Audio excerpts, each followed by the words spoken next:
Est-ce qu'on peut être fidèle toute sa vie avec la même personne? On peut choisir de rester fidèle avec une personne, mais on va ressentir des émotions pour quelqu'un d'autre et on va ressentir l'attirance sexuelle pour quelqu'un d'autre. Si tu veux avoir une vie sexuelle épanouie, il faut se donner des rendez-vous pour faire l'amour. Je sais pas, vous prenez la date. Mais non, c'est une fausse croyance. Et c'est à cause de cette croyance que tout le monde se plante en amour et dans la vie sexuelle. Le nombre de femmes qui disent oui à un homme alors qu'elles ont un amant, l'homme qui vient le demander en mariage alors qu'elles ont quelqu'un d'autre, c'est quand même assez impressionnant. Je brise un gros... Pendant le mariage? Je devrais pas.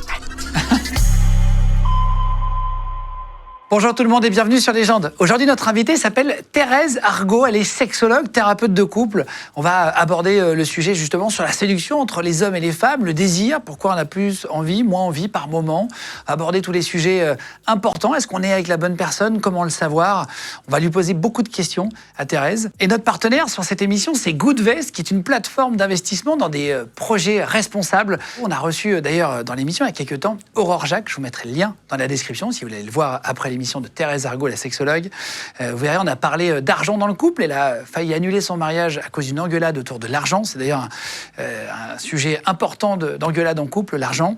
On a aussi abordé l'investissement. Est-ce que entre les hommes et les femmes, c'est à peu près équivalent? On a vu qu'il y avait 2% de plus d'investissement réussi pour les femmes. C'est-à-dire que les femmes investissent mieux, de manière plus prudente. On a abordé tous ces sujets-là.